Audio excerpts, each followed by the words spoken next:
Good morning everyone, स्वागत है आप सभी का विजडम एजुकेशन पे। आज 16 फरवरी 2022 है। दैनिक जागरण के राष्ट्रीय संस्करण का कंप्लीट न्यूज़ एनालिसिस करेंगे जो यूपीएससी, स्टेट पीसीएस या किसी भी वनडे एग्जाम के प्रीलिम्स, मेंस और इंटरव्यू तीनों ही पर्सपेक्टिव से इम्पॉर्टेंट होगा।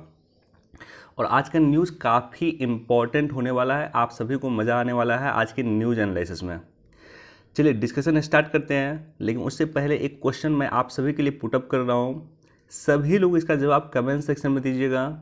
और ये क्वेश्चन मैं दे रहा हूँ, उसका रीज़न है, उसका रीज़न ये है कि कुपोषण को लेकर के एक आर्टिकल आज आया हुआ, एक न्यूज़ आया हुआ, तो मुझे कुपोषण को लेकर के डिस्कस करना है और कहीं ना कहीं यह प्रश्न भी कुपोषण से संबंधित है। क्वेश्चन है कि भारत की ग्लोबल हंगर इंडेक्स 2021 में क्या पोजीशन है, क्या स्थान है। Option A 94th, option B 100 number पे है, ऑप्शन सी 151 नंबर पे है, या ऑप्शन डी 102वां नंबर पे है। तो इसका जवाब कमेंट सेक्शन में सभी लोग अटेम्प्ट कीजिएगा। वीडियो के आखिर में इस पर डिस्कस कर दूंगा और कुपोषण को लेकर के एक आर्टिकल भी है, वो भी मैं डिस्कस करूंगा आपके साथ।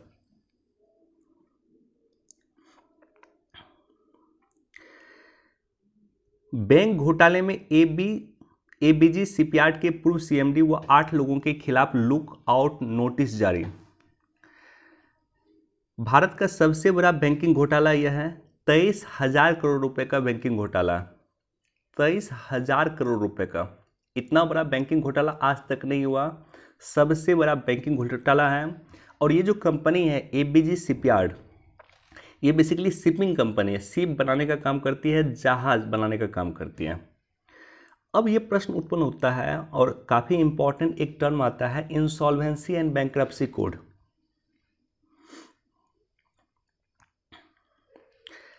एक टर्म आता है आईबीसी, और आईबीसी के बारे में भी डिस्कस मुझे करना है नीचे।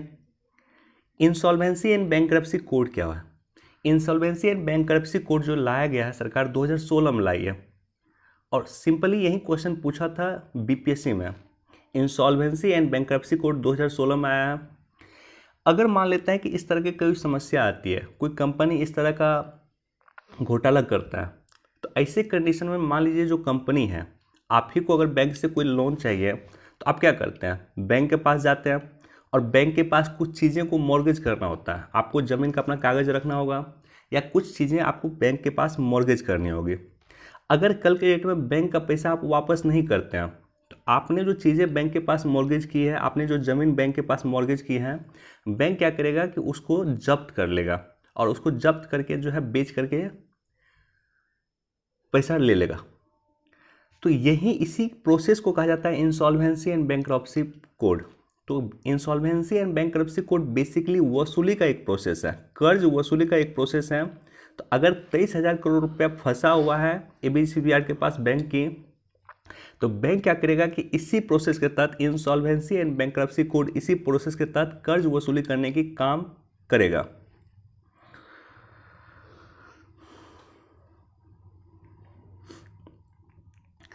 चीन से सस्ता और घटिया माल लाना होगा मुश्किल। यहाँ पे मुझे दो नए पोर्टल भी बने हैं भारत सरकार के द्वारा, उसके बारे में मुझे डिस्कस करना है। और साथ ही साथ ये जो निर्णय लिया गया, चीन से सस्ता और घटिया माल लाना होगा मुश्किल, ये निर्णय लिया गया है केंद्रीय अप्रत्यक्ष कर एवं सीमा शुल्क बोर्ड। बेसिकली केंद्रीय अप्रत्यक्ष कर और सीमा शुल्क बोर्ड क्या होता है कि जो कारोबारी चीन से सामान लाते हैं उसकी बेसिकली ये जांच करता है, या किसी भी देश से अगर कोई सामान आता है, सीमा पे सामान आता है, तो उसकी बेसिकली जांच करने का काम करता है सीबीआईसी, इसे हिंदी में कहते हैं केंद्रीय अप्रत्यक्ष कर एवं सीमा शुल्क बोर्ड।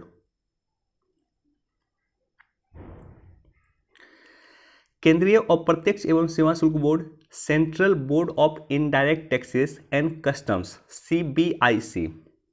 केंद्रीय अप्रत्यक्ष एवं सीमा शुल्क बोर्ड वित्त मंत्रालय के अधीन एक राजस्व विभाग का अंश है। तो वित्त मंत्रालय के तहत, फिनांस मिनिस्ट्री के तहत ये काम करता है। ये बॉर्डर सीमा शुल्क, बॉर्डर पर जो सीमा शुल्क लगता है या बॉर्डर पर जो टैक्स लगता है, अगर आप सामान लाते हैं तो जो आपको टैक्स लगता है, जो टैरिफ लगाती है, बेसिकली यही लगाती है। केंद्रीय उत्पाद शुल्क, केंद्रीय वस्तु एवं सेवा कर IGST, integrated goods and service tax लगाती है तथा इसका संग्रहण करती है। सीमा शुल्क, केंद्रीय उत्पाद शुल्क, केंद्रीय वस्तु एवं सेवा कर, आईजीएसटी तथा नारकोटिक से जुड़ी हुई तस्करी तथा प्रशासन के मुद्दे पर सीबीआईसी के विस्तार क्षेत्र के अंतर्गत आते हैं। यानी देखिए, अगर हमारे देश में मान लीजिए ड्रग्स आता है, आपको याद होगा कि लगभग 3000 केजी अफीम आया था और जो पकड़ा गया था तो ये अफगानिस्तान के रास्ते से आ रहा था, बाय शिप आ रहा था।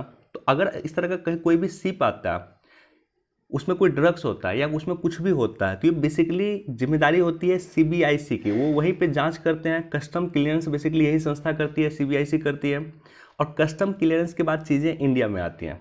तो ये पूरी की पूरी होल एंड सोल रिस्पॉन्सिबिलिटी होती है सीबीआईसी की। पूर्व में इसका नाम केंद्रीय उत्पाद एवं सीमा शुल्क बोर्ड था। वित्त मंत्रालय द्वारा केंद्रीय अप्रत्यक्ष कर एवं सीमा शुल्क बोर्ड के अंतर्गत भारतीय बंदरगाहों तथा हवाई अड्डों पे आयातित वस्तुओं के कस्टम क्लियरेंस को गति प्रदान करने के लिए तथा उसकी निगरानी करने के लिए एक डैशबोर्ड का गठन किया गया था। इस डैशबोर्ड का भी आप लोग नाम याद रखिएगा। इस डैशबोर्ड का नाम है आइस डैश। आइस डैश का मकसद क्या है कि जो कस्टम क्लियरेंस हो उसमें गति प्रदान किया जाए, और दूसरा मकसद यह है कि कस्टम क्लियरेंस को पेपरलेस भी किया जाए। इसको लेकर के भी सरकार प्रतिबद्ध है, काम कर रही है। क्योंकि जितना ज़्यादा पेपर का यूज होगा, पेपर का यूज मतलब आप कह सकते हैं कि पर्यावरण को क्षति। पेपर बनता है पेड़ पौधे से, पेपर बनने के लिए पेड़ को काटना पड़ता है। तो इसलिए ये जो मकसद है आइस डैश का, वो यह भी है कि पेपर क्लियरेंस जो है या जो भी क्लियरेंस होगा वो पेपरलेस हो, पेपर की आवश्यकता नहीं हो, ऑनलाइन सारा का सारा काम हो जाए। और दूसरा जो है, जो अंतर्राष्ट्रीय यात्री आएंगे उसके लिए अतिथि नामक मोबाइल ऐप लॉन्च किया गया। तो 2 ऐप लॉन्च किया गया है सीबीआईसी के द्वारा। एक तो आइस डैश लॉन्च किया गया है जिसका मकसद है कि कस्टम क्लियरेंस किया जाए, और दूसरा है कि अंतर्राष्ट्रीय जो यात्री आएंगे उसके लिए अतिथि मोबाइल ऐप लॉन्च किया गया।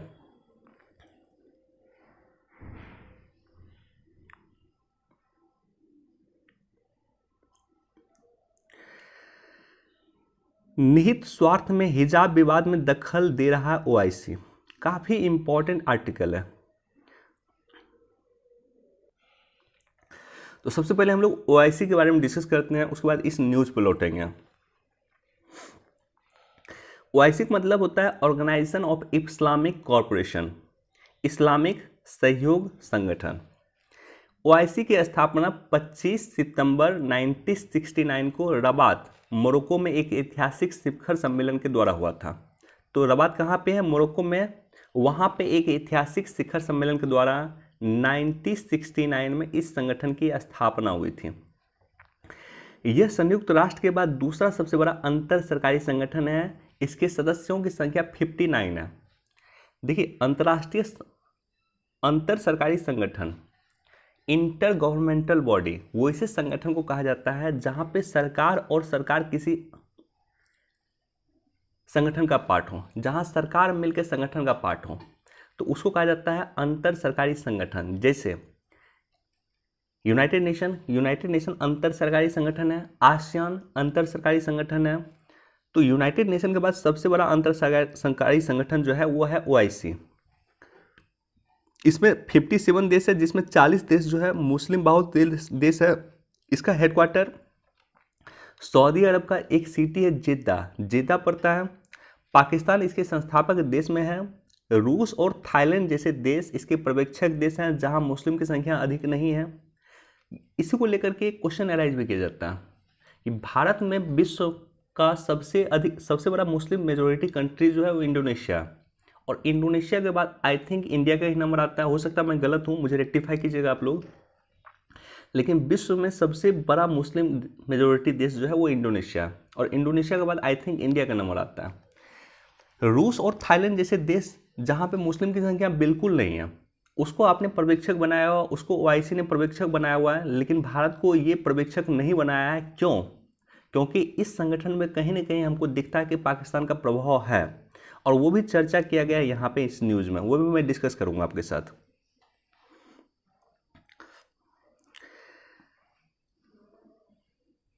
ओआईसी में संयुक्त अरब अमीरात और सऊदी अरब देश मुख्य रूप से भूमिका में है। ओआईसी के शिखर सम्मेलन का आयोजन प्रत्येक 3 वर्ष पे किया जाता है। तो ये तो बेसिक इन्फॉर्मेशन हो गया ओआईसी के बारे में। अब न्यूज़ पे लौटते हैं। कर्नाटका हिजाब को लेकर के ओआईसी ने कहा है कि इस पे जो है एक्शन लिया जाना चाहिए। ओआईसी ने कहा है कि इस पे यहाँ पे संवैधानिक ढांचे और लोकतांत्रिक लोकाचार के अनुरूप ऐसे मसले को हल किया जाता है। देखिए, कर्नाटका इशू को लेकर के, एक तो कर्नाटका में जो हिजाब का इशू है, उस हिजाब का जो इशू है वो पूरे भारत का इशू नहीं है, वो किसी पर्टिकुलर एक स्टेट का इशू है और वो कर्नाटका का इशू है। कर्नाटका में भी अगर आप देखेंगे, पूरे कर्नाटका में हिजाब बैन नहीं किया गया, या पूरे कर्नाटका का ये इशू नहीं है। कर्नाटका के भी कुछ पर्टिकुलर सिटी का इशू है। तो कर्नाटका के किसी पर्टिकुलर सिटी के इशू को पूरे भारत के इशू को के रूप में प्रदर्शित किया गया है ओआईसी के द्वारा। एक तो ये किया गया। दूसरा है कि अब ओआईसी का आप देखिए कि भारत में मान लीजिए एक कर्नाटका के एक किसी सिटी में एक इशू होता है, उस इशू को ओआईसी हाईलाइट करती है, उस इशू के बारे में ओआईसी बोलती है। उस इशू के बारे में ओआईसी का कहना यह है कि यूनाइटेड नेशन इसको लेकर के एक्शन ले। तो ठीक है, कोई दिक्कत नहीं, हमें इस पर कोई आपत्ति नहीं है। हमें आपत्ति तब होती है जब सेम ओआईसी पाकिस्तान में जो है, आपको याद होगा कि श्रीलंका के नागरिक को कुछ दिन पहले किस बेरहमी से मार दिया गया था, पीट पीट के मार दिया गया था। आज से 10 दिन पहले अगर आप देखेंगे, उसी पाकिस्तान में एक मुस्लिम व्यक्ति को, इनफैक्ट मुस्लिम व्यक्ति जो मानसिक रूप से विक्षिप्त था, कहीं न कहीं मानसिक रूप से आप कह सकते हैं पागल टाइप का था, उस व्यक्ति को कुरान के अपमान करने को लेकर के या ब्लास्फेमी का लॉ, ब्लास्फेमी के तहत उसको पत्थरों से पीट पीट कर मार दिया गया। राइट, वहाँ के लोगों के द्वारा पत्थरों से पीट पीट कर मार दिया गया। ओआईसी इस पे क्यों नहीं बोली कभी? ओआईसी अगर कर्नाटका इशू में बोलती है तो ओआईसी इस पे क्यों नहीं बोली? ये मेरा पर्सनल राय है। वही ओआईसी चीन के मुद्दे पर हमेशा खामोश है। चीन में आपको याद होगा, उइगर जो मुस्लिम है, उइगर मुस्लिम पे इस तरह से अत्याचार किया जाता है कि इसे जो है, मतलब ये लोग मुस्लिम अपना नाम तक नहीं रख सकते। 10 लाख से अधिक उइगर मुसलमानों को जेल में रखा हुआ है। उसके साथ ही साथ अगर आप देखेंगे तो इस तरह के इशू पे ओआईसी खामोश है। चीन अपना खुद का कुरान लिख रहा है। आप लोग नेट पे जाइएगा, सर्च कीजिएगा, गूगल पे सर्च कीजिएगा, आपको दिखेगा चीन अपना खुद का कुरान लिख रहा है। चीन का मानना है कि अपना खुद का कुरान होना चाहिए और उसमें जो नायक होगा या जो मोहम्मद साहब पैगंबर का स्थान लेंगे वो कोई चीनी व्यक्ति होगा। चीन ये सारे के सारे काम कर रहा है, लेकिन ओआईसी खामोश। तो चीन के मुद्दे पे ओआईसी खामोश है, और भारत में कुछ छोटा भी इशू होता है तो ओआईसी उसको हाईलाइट करता है। चीन के मुद्दे पे ओआईसी क्यों खामोश है? क्योंकि चीन का साथ देता है पाकिस्तान, और कहीं न कहीं ओआईसी पे पाकिस्तान का प्रभाव हमें स्पष्ट रूप में दिखता है। तो इसलिए भारत ने स्पष्ट शब्दों में कहा है कि ओआईसी को हमारे इंटरनल मैटर में इंटरफेयर नहीं करना चाहिए। ओआईसी को, हमारे यहाँ जो है कानून है, हमारे यहाँ लॉ है, तो सरकार इसको लेकर के, जो कर्नाटका इशू है उसको लेकर के सरकार एक्शन ले रही है। न्यायपालिका में वो मुद्दा चल रहा है, तो इसलिए किसी थर्ड कंट्री को या थर्ड संगठन को इसमें इंटरफेयर नहीं करना चाहिए। ओआईसी अपने आप में एक कम्युनल है, क्योंकि कई जगह जो है इशू हो रही है, ओआईसी उसको वो चीज़ नहीं देख पा रहा। पाकिस्तान में क्या होता है ये ओआईसी नहीं देखता, चीन में क्या होता है ओआईसी नहीं देखता, भारत में क्या हो रहा है ये ओआईसी दिख रहा है। तो कोशिश किया मैंने बेसिक कॉन्सेप्ट आपके साथ डिस्कस करने का। राइट, यूक्रेन में मौजूद भारतीयों को देश छोड़ने की सलाह। अगेन, अमेरिकी राष्ट्रपति की माने तो 16 फरवरी को यूक्रेन पे हमला कर सकता है रूस। तो ऐसे कंडीशन में भारत ने भी फाइनली यूक्रेन से अपने नागरिकों को वापस देश लौटने की सलाह दी है या यूक्रेन छोड़ने की सलाह दी है।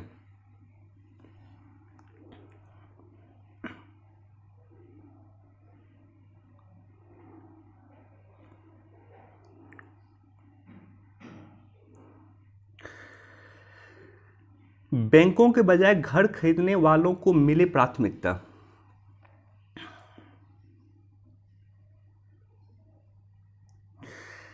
देखिए यहाँ पे क्या कहा, यहाँ पे जो है सर्वोच्च न्यायालय की जो टिप्पणी है बेसिकली वो क्या है,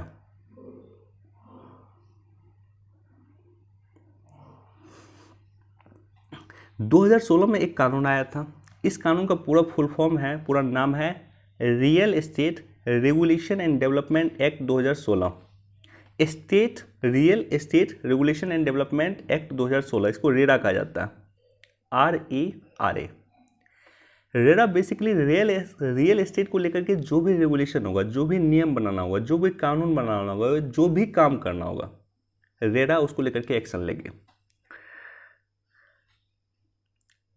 रियल एस्टेट विनियम और विकास अधिनियम 2016 के अंतर्गत घरेलू खरीदारों के हितों की रक्षा करने तथा अचल संपत्ति उद्योग में निवेश को बढ़ावा देने के लिए संबंधी प्रावधान किया गया। यह कानून बिल्डरों द्वारा मकान उपलब्ध कराने में देरी के विरुद्ध कार्रवाई, अगर बिल्डर मकान देरी से आपको उपलब्ध करवाता है, बिल्डर ने कहा है कि आपको 1 वर्ष में मकान मिलेगा और 1 वर्ष में मकान नहीं मिलता है, 2 वर्ष में मकान मिलता है, तो ऐसे कंडीशन में रेरा जो है ज़रूरतमंद लोगों को समय पे मकान उपलब्ध करवाने में सहायता करेगी, मदद करेगी। अब देखिए इशू क्या आ रहा है, ये तो बेसिक पॉइंट है रेरा को लेकर के। इशू ये है कि अगर कल की डेट में बिल्डर डिफॉल्टर घोषित हुआ, पता चला कि बिल्डर मकान ही नहीं बना पाया, बिल्डर डिफॉल्टर घोषित हो गया, तो ऐसे कंडीशन में बैंक जो है, बैंक से जो मान लो उन्होंने पैसा लिया, मान लीजिए मैंने 5 लाख रुपए लेकर के घर एक बुक किया, एक फ्लैट बुक किया, अगर वो जो बिल्डर है वो डिफॉल्टर घोषित हो गया, तो ऐसे कंडीशन में यहाँ पे माननीय सर्वोच्च न्यायालय का आदेश ये है कि जो बिल्डर है, बिल्डर के पास 2 तरह का कर्ज होगा। एक तो लोगों का, जो पीपल होंगे, हमारे जैसे लोग जो एडवांस बुकिंग किए होंगे फ्लैट के लिए, उसका कर्ज होगा, और दूसरा उस बिल्डर के पास बैंक का कर्ज होगा। तो अगर वो डिफॉल्टर अपने आप को घोषित कर दिया, तो ऐसे कंडीशन में उसकी जो संपत्ति होगी, बिल्डर की संपत्ति बेच कर, पहले क्या होता था कि बैंकों को पहले दिया जाता था और उसके बाद कहीं न कहीं लोगों को दिया जाता था। अब क्या कहा है सर्वोच्च न्यायालय ने कि अगर मान लेते हैं बिल्डर डिफॉल्टर घोषित किया, तो सबसे पहले लोगों का जो पैसा है वो रिटर्न कीजिए, उसके बाद बैंक का पैसा रिटर्न कीजिएगा, राइट। प्रेफरेंस सबसे पहले लोग जाएंगे, लोग जिन्होंने एडवांस पैसा दे करके बुक कराया था उसके पैसा को आप रिटर्न कीजिए, और उसके बाद जो है बैंक के पैसा को आप रिटर्न कीजिएगा। केन बेतवा नदी जोड़ो परियोजना के लिए संचालन समिति गठित। इस बार बजट में 5 नदी जोड़ो परियोजना का जिक्र है। केन और बेतवा नदी मध्य प्रदेश और उत्तर प्रदेश की नदी है। केन नदी मध्य प्रदेश की है और बेतवा नदी उत्तर प्रदेश की नदी है, यमुना की सहायक नदी है। तो ये जोड़ो परियोजना काफ़ी दिन से चल रहा था, और केन और बेतवा नदी जोड़ो परियोजना का लाभ देखिए। यह परियोजना 10.62 लाख हेक्टेयर भूमि की सिंचाई से लगभग 62 लाख की आबादी को पेयजल उपलब्ध करवाएगा, 103 मेगावाट जल विद्युत और 27 मेगावाट सौर ऊर्जा का उत्पादन करेगा।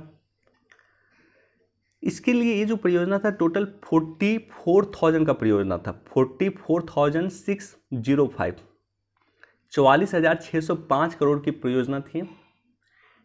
इस बार बजट में इसके लिए 1,400 करोड़ रुपए रिलीज कर दिया गया, और मैंने बजट पे एक सेपरेट वीडियो बनाया था, मैंने डिस्कस किया था इस टॉपिक के बारे में। अगर नहीं देखा है तो जाकर के देख लीजिएगा, लिंक आपको डिस्क्रिप्शन में मिल जाएगा। बजट 2022-23 में 5 नदी जोड़ो परियोजना का जिक्र है, वो पांचों आपके एग्जाम पर्सपेक्टिव से इंपॉर्टेंट है, पांचों आप लोग याद रखिएगा।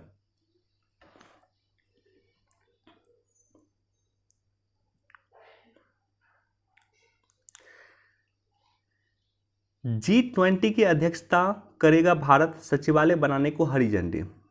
G20 जो ग्रुप है इसका कोई परमानेंट सचिवालय नहीं होता, जो जहाँ पे इसकी अध्यक्षता होती है वहीं पे इसका सचिवालय का निर्माण होता है।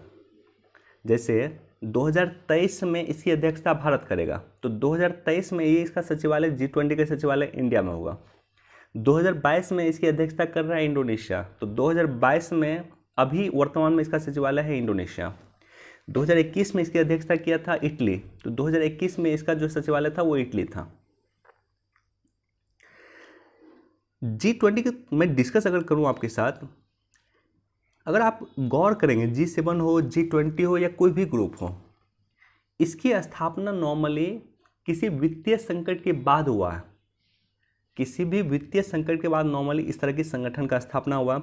जैसे G20 की बात की जाए तो 1997 में वित्तीय संकट के बाद यह निर्णय लिया गया था कि दुनिया की प्रमुख अर्थव्यवस्था को एक मंच पर एकत्रित होना चाहिए। G20 समूह की स्थापना 1999 में 7 देश America, Canada, Britain, Germany, Japan, France, Italy के विदेश मंत्री के नेतृत्व में किया गया था। ये तो ठीक है, लेकिन G20 की जो विधिवत शुरुआत होती है, जो पहला शिखर सम्मेलन होता है 2008 में होता है, जहाँ पे जितने भी देश हैं उस सभी देश के राष्ट्राध्यक्ष मौजूद थे। 2008 को ही क्यों चूज किया गया? तो 2008 की मंदी आप सभी को याद होगा या आपने सुना होगा कि 2008 में विश्व की सबसे बड़ी मंदी में से एक मंदी आई थी, कई सारे उद्योग तबाह हो गए थे। तो उस समय में G20 संगठन जो है पहला शिखर सम्मेलन 2008 में हुआ।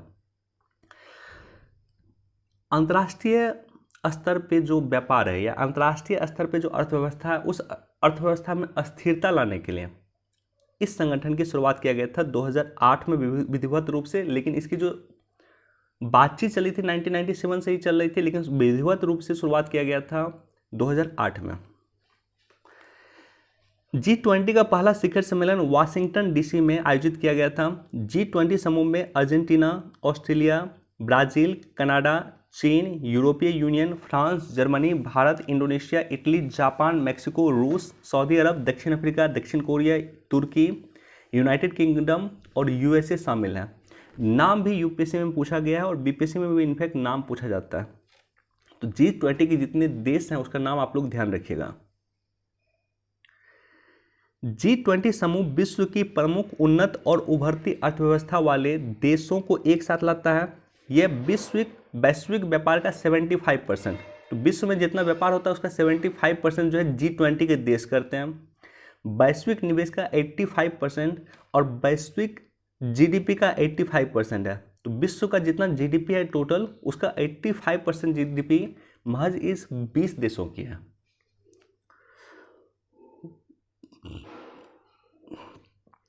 G20 सम्मेलन को औपचारिक रूप से वित्तीय बाजारों और विश्व अर्थव्यवस्था पे शिखर सम्मेलन यानी summit on financial market and world economy के रूप में भी जाना जा सकता है। मैंने आपको पहले भी कहा है कि वर्ल्ड इकोनॉमी को अस्थिरता लाने के लिए G20 की स्थापना किया गया और 2023 में 18वें G20 शिखर सम्मेलन की 18वें G20 शिखर सम्मेलन जो 2023 में होगा उसकी अध्यक्षता भारत करेगा और बेसिकली 1 दिसंबर 2022 से लेकर के 30 नवंबर 2023 तक भारत G20 का अध्यक्ष रहेगा और इस दौरान जो सचिवालय होगा वो सचिवालय भारत में ही रहेगा। तो G20 का जो सचिवालय है परमानेंट सचिवालय नहीं होता है, जो देश को अध्यक्षता मिलता है वही देश में इसका सचिवालय होता है।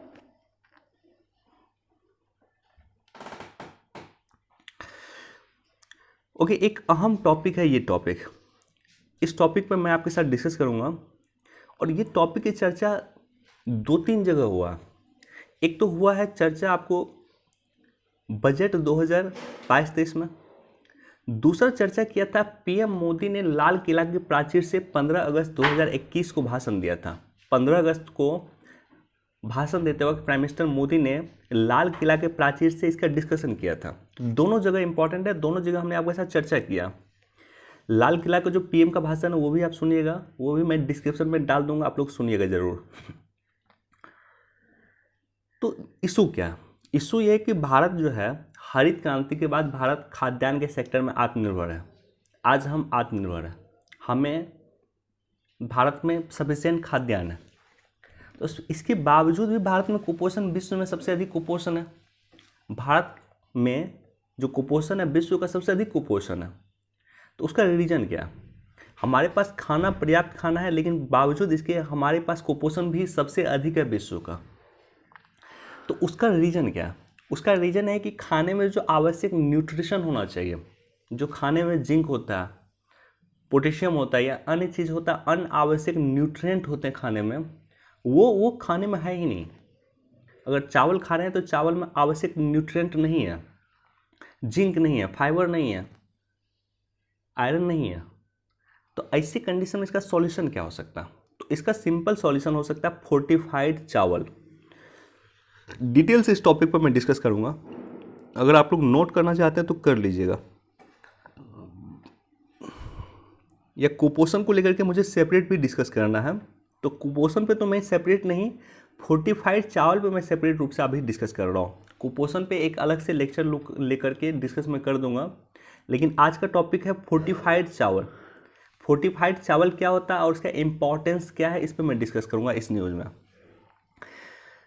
कुपोषण जो है वो अवस्था है जहाँ पे पौष्टिक पदार्थ और भोजन अव्यवस्थित रूप से लेने के कारण शरीर को पूरा पोषण नहीं मिल पाता। तो शरीर को जो आवश्यक न्यूट्रिशन मिलना चाहिए, जितना मात्रा में आयरन मिलना चाहिए, जितना मात्रा में कैल्शियम मिलना चाहिए, जितना मात्रा में फॉस्फोरस मिलना चाहिए, जितना मात्रा में पोटेशियम मिलना चाहिए, वो मिल नहीं पाता। इसी अवस्था को कहा जाता है कुपोषण। वैश्विक भुखमरी सूचकांक ग्लोबल हंगर इंडेक्स 2021 में भारत 116 देशों में भारत को 101वां स्थान मिला है। और इससे पहले अगर आप देखेंगे 2020 में, तो भारत को 94वां स्थान मिला था 2020 में। अब देखिए, कुपोषण को 4 आधार पर मेजर किया जाता है। एक तो होता है अल्प पोषण। अल्प पोषण ग्लोबल हंगर इंडेक्स या कुपोषण को 4 आधार पर मेजर किया जाता है। अल्प पोषण यानी कम पोषण मिलना। दूसरा होता है चाइल्ड वेस्टिंग। चाइल्ड वेस्टिंग का सिंपल मतलब ये होता है कि चाइल्ड जो बच्चा होता है उसका वेट जो है, उसका वेट उम्र के अनुसार से नहीं बढ़ पाना। आपने देखा होगा कि बच्चा जो है मतलब दिखने में अजीब लग रहा है, वजन उसका नहीं बढ़ रहा है, तो वो भी एक कुपोषण का पार्ट है। तीसरा होता है कि चाइल्ड स्टंटिंग, बच्चा की हाइट बच्चा की एज के अनुसार नहीं बढ़ना, ये भी कहीं ना कहीं कुपोषण का पार्ट होता है। और चौथा है बाल मृत्यु दर। ये चारों ही पार्ट होता है कुपोषण का। और इन चारों समस्या में भारत में सबसे अधिक समस्या है बौनेपन की दर का। इसको अंग्रेजी में कहा जाता है चाइल्ड स्टंटिंग। चाइल्ड स्टंटिंग मतलब होता है कि बच्चा का एज के अनुसार बच्चा का हाइट नहीं बढ़ना। तो बौनेपन की दर जो है 37.4 है, जो विश्व में सबसे अधिक है।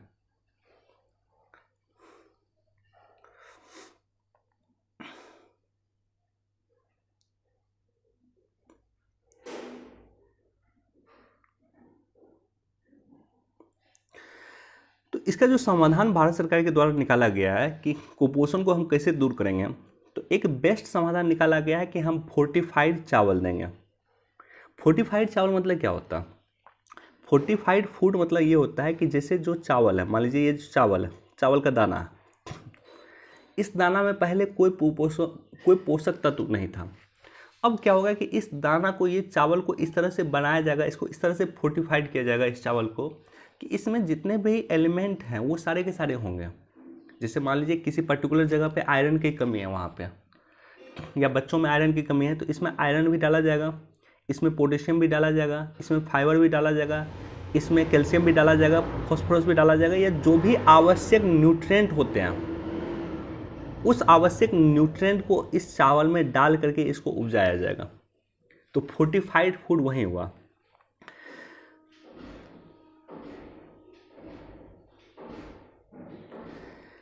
विश्व स्वास्थ्य संगठन के अनुसार फूड फोर्टिफिकेशन से आज से खाद्य पदार्थों में एक या अधिक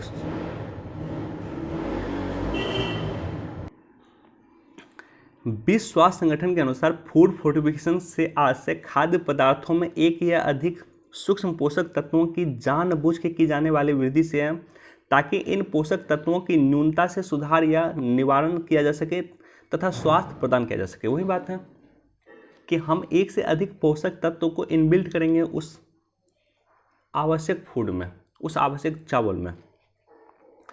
अब देखिए सरकार का क्या टारगेट है। सरकार का टारगेट है कि 2024 तक जन वितरण और मिड डे मील में फोर्टिफाइड चावल का प्रयोग करेंगे। जो ज़्यादातर बच्चे हैं वो आते हैं स्कूल पढ़ने के लिए, मिड डे मील उसको मिलता है। अगर उस मिड डे मील में ही अगर हम आवश्यक न्यूट्रिएंट दे देंगे, मिड डे मील में चावल ही मिलता है, खिचड़ी वगैरह मिलता है, तो वो जो मिड डे मील होता है वो अगर फोर्टिफाइड चावल वहाँ पे हम प्रयोग करेंगे, तो वो जो बच्चे वहाँ पे भोजन करने के लिए स्कूल आते हैं, आंगनबाड़ी केंद्र आते हैं, तो उसको क्या होगा कि माल न्यूट्रिशन से वो फ्री हो पाएंगे, कुपोषण से मुक्त हो पाएंगे। इसी तरह से अगर आप देखेंगे भारत के 65% लोग जो है वो कहीं ना कहीं चावल का प्रयोग करते हैं। तो अगर हम चावल को टारगेट करते हैं या चावल में फोर्टिफाइड चावल का प्रयोग करते हैं तो ये 65% लोग कुपोषण से दूर हो पाएंगे। सार्वजनिक वितरण प्रणाली में 81 करोड़ लोगों को प्रतिवर्ष 3.50 करोड़ टन चावल वितरण किया जाता है। तो 81 करोड़ लोगों को अगर हम फोर्टिफाइड चावल देते हैं तो कहीं ना कहीं ये लोग भी कुपोषण से दूर हो पाएगा। सार्वजनिक वितरण प्रणाली पीडीएस के माध्यम से जो हम डिस्ट्रीब्यूशन करते हैं, आंगनवाड़ी में 8.5 करोड़ बच्चे और गर्भवती महिला चावल की आपूर्ति की जाती है और मिड डे मील में जो है लगभग 10.5 करोड़ बच्चों को चावल की आपूर्ति किया जाता है। तो अगर हम चावल की आपूर्ति करेंगे तो भारत को लगभग मान लीजिए कि लगभग 100 करोड़ जनसंख्या को हम टारगेट कर सकते हैं, लगभग 100 करोड़ जनसंख्या को हम कुपोषण मुक्त कर सकते हैं। इसलिए सरकार ने टारगेट लिया है कि चावल को सबसे पहले चावल को फोर्टिफाइड करके कुपोषण को दूर किया जाए और पहले चरण में देश के सभी स्कूल और गाँव में आंगनबाड़ी केंद्रों में चावल वितरण का लगभग काम पूरा हो चुका है। इस न्यूज़ को आप देखिए। दूसरे चरण में क्या होगा कि राष्ट्रीय खाद्य सुरक्षा अधिनियम के तहत राशन प्रणाली के सभी लाभार्थी तक जो है चावल पहुंचाया जाएगा। तो इस तरह से देश में लगातार काम हो रहा है, सरकार लगातार प्रयासरत है कि कुपोषण को हम दूर कर सके, जड़ से समाप्त कर सके। कुछ डाटा भी मैं आपको दिखाता हूं।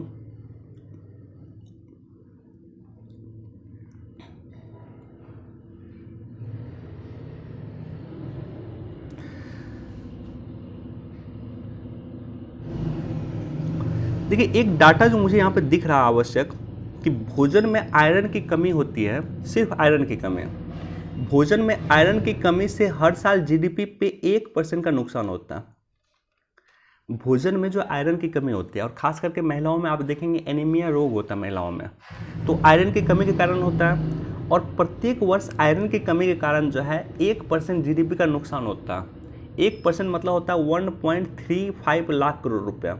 तो आप सोच कर देखिए, सिर्फ एनीमिया के कारण भारत में जीडीपी का 1% नुकसान होता है। तो अगर हम कुपोषण की समस्या को दूर करेंगे तो निश्चित तौर पे ये पैसा तो कहीं देश के ही काम आएगा ना, राइट। तो इसलिए आवश्यकता है कि कुपोषण को लेकर के सरकार सीरियस हो और सरकार सीरियस भी है और सरकार फोर्टिफाइड फूड के माध्यम से कुपोषण को दूर करने का प्रयास कर रही है।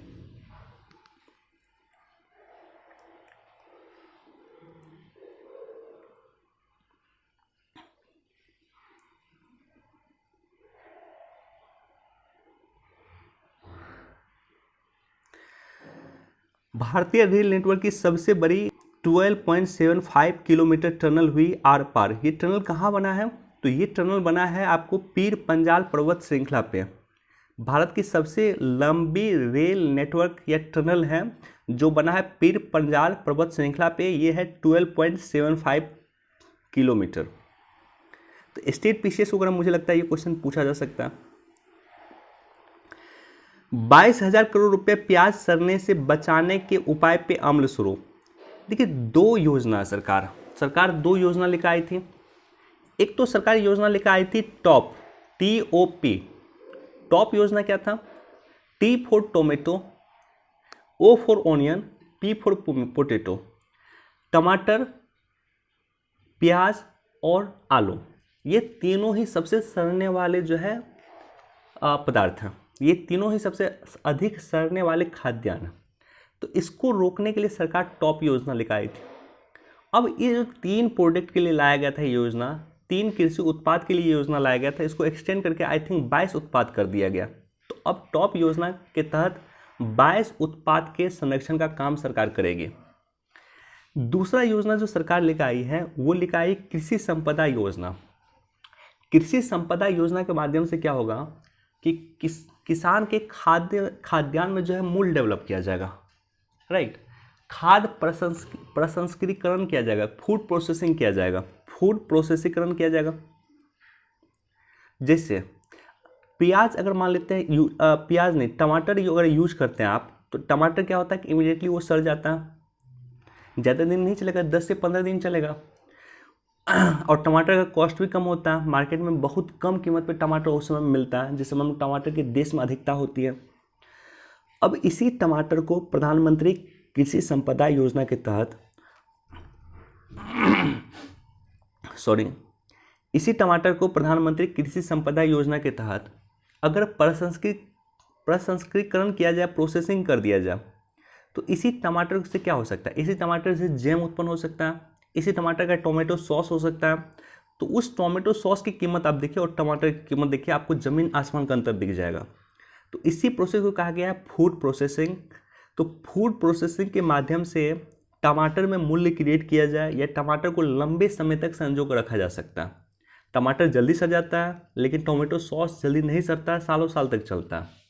तो आवश्यकता इस बात की है कि ये जो प्याज सड़ जाता है, सिर्फ प्याज आप सोच के देखिए 22,000 करोड़ का प्याज सड़ जाता है, 22,000 करोड़ रुपया, छोटा मोटा अमाउंट नहीं होता। तो इतना करोड़ का सिर्फ प्याज सड़ जाता है। तो आवश्यकता इस बात की है कि इसको प्रसंस्कृतकरण किया जाए या इसको प्रोसेसिंग किया जाए, फूड प्रोसेसिंग किया जाए इसे।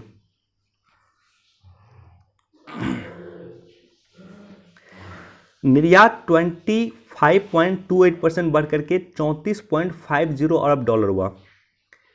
देखिए ये अच्छी न्यूज़ है, लेकिन क्या अभी हम टारगेट को फुलफिल कर पाएंगे? आपको याद है कि चालू वित्तीय वर्ष का जो निर्यात का टारगेट है, निर्यात गुड्स की मैं बात कर रहा हूँ, सर्विस की मैं बात नहीं कर रहा हूँ, सिर्फ गुड्स से निर्यात, वस्तु से निर्यात का टारगेट हमारा 400 अरब डॉलर का। चालू वित्तीय वर्ष मतलब 2022 के 31 मार्च तक, 1 अप्रैल 2021 से लेकर के 31 मार्च 2022 तक हमारा 400 बिलियन डॉलर के निर्यात का टारगेट है। और ये निर्यात सिर्फ गुड्स की मैं बात कर रहा हूँ, सेवा की बात नहीं कर रहा हूँ। इसमें जो है 31 जनवरी 2022 तक, यानी जनवरी 2022 तक जो टोटल निर्यात हो चुका है वो हो चुका है 335.88 अरब डॉलर। तो अब बच गया कितना? अब 2 महीना बचा हुआ है, फरवरी और मार्च। फरवरी और मार्च में टोटल अगर हम 65 अरब डॉलर का अगर निर्यात कर देंगे तो हम अपने टारगेट को अचीव करेंगे। तो देखते हैं कि अब क्या भारत टारगेट को अचीव करता है अथवा नहीं करता है, लेकिन निश्चित तौर पे ये सकारात्मक कदम है हमारे देश की अर्थव्यवस्था के लिए।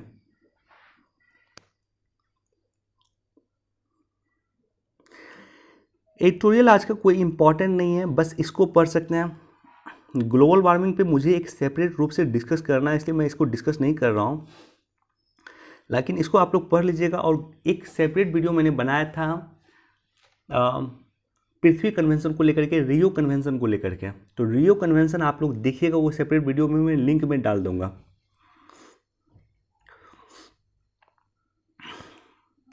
इस टॉपिक को आप लोग पढ़ लीजिएगा, इस पर मैं लगातार चर्चा कर रहा हूँ, कल भी हमने डिस्कस किया था। इस टॉपिक में मैं डिस्कस नहीं कर रहा हूँ, लेकिन इसको पढ़ लीजिएगा।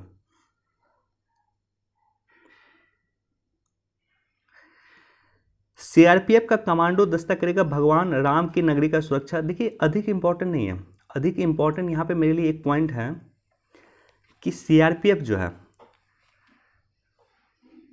सबसे पहले तो चलते हैं CAPF, central armed police force.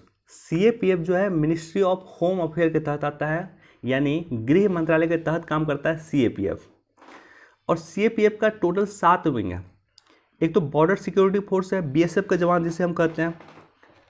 तो नॉर्मली लोगों को कन्फ्यूजन होता है कि बीएसएफ के जो जवान है, यह बीएसएफ जो है वो रक्षा मंत्रालय के अधीन आता है। बिल्कुल नहीं, बीएसएफ रक्षा मंत्रालय के अधीन नहीं आता है। बीएसएफ आता है आपको गृह मंत्रालय के तहत, होम मिनिस्ट्री के तहत। और बीएसएफ पाकिस्तान और बांग्लादेश के साथ हमारी सीमा की सुरक्षा करता है। दूसरा है central reserve police force, CRPF, जो इस न्यूज़ में चर्चा है सीआरपीएफ के बारे में। रिजर्व पुलिस फोर्स होता है, जहाँ पे आवश्यकता होती है वहीं पे इसे लगाया जाता है। और खास करके आपने देखा होगा कि इलेक्शन के समय में सीआरपीएफ जवान को लगाया जाता है। तीसरा है सीआईएसएफ होता है central industrial security force. Delhi metro या इंडस्ट्रियल एरिया की सुरक्षा करने की जिम्मेदारी होती है सीआईएसएफ की। चौथा होता है असम राइफल, भारत म्यांमार के साथ जो सीमा होती है उसकी सुरक्षा करता है असम राइफल।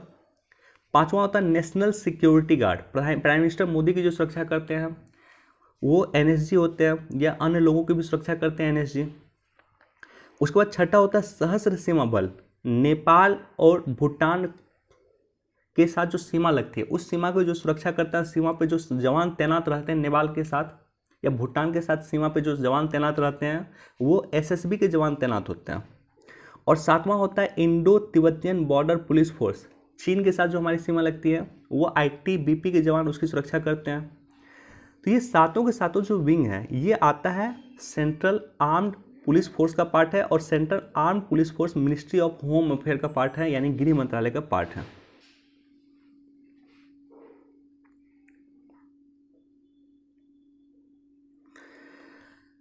क्वाड को आगे बढ़ाने वाली ताकत है भारत, व्हाइट हाउस।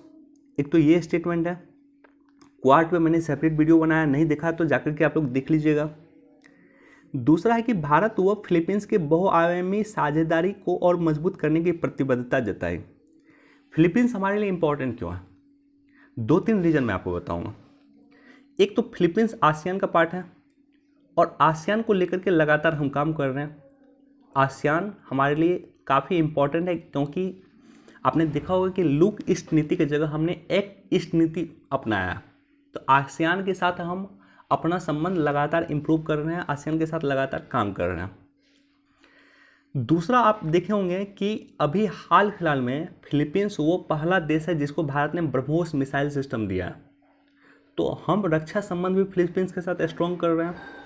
और तीसरा रीजन अगर आप देखिएगा तो कहा जाता है कि दुश्मन का दुश्मन जो होता है दोस्त होता है। तो फिलीपींस जो है चीन का और फिलीपींस का नहीं पड़ता है। दोनों चीन और फिलीपींस जो है कुछ मुद्दे को लेकर के लगातार विवाद चीन और फिलीपींस के बीच में है और भारत और चीन का बीच लगातार विवाद है। तो ऐसे कंडीशन में भारत फिलीपींस को ब्रह्मोस देकर के स्ट्रॉन्ग करने का कोशिश कर रहा है ताकि चीन को इनकाउंटर किया जा सके। तो इसलिए भी हमें कहीं के फिलीपींस की आवश्यकता है और इसलिए हमारे देश के विदेश मंत्री फिलीपींस की यात्रा पर वर्तमान में गए हुए हैं। चीन का पिछलगू बन चुका है पाक। देखिए, पाकिस्तान क्या होता है कि अपने आप को मुस्लिम का रहनुमा बताता है, लेकिन सवाल ये होता है कि अगर आप मुस्लिम के रहनुमा हैं तो फिर जो चीन में उइगर मुसलमानों पे अत्याचार होता है या चीन जो अपने कुरान को बदलने की बात करते हैं, कुरान शरीफ को चीन चेंज करना चाहता है, तो उसको लेकर के पाकिस्तान क्यों खामोश है? तो इसका मतलब ये नहीं कि आप मुस्लिम के रहनुमा है, इसका सिंपल मतलब ये है कि आपको पैसा चाहिए और चीन आपको पैसा दे रहा है।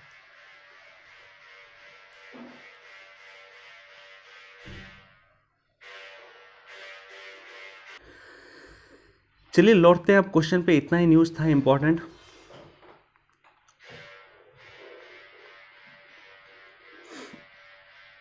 ग्लोबल हंगर इंडेक्स में इंडिया की जो पोजीशन है वो है 2021 में, 2020 में पोजीशन था, 2020 में पोजीशन था हमारा 94th और 2021 में हम 101वें स्थान पर आ गए हैं। तो इसका जो सही आंसर है ऑप्शन सी है 101। वीडियो देखने के लिए आप सभी का धन्यवाद। Thank you so much.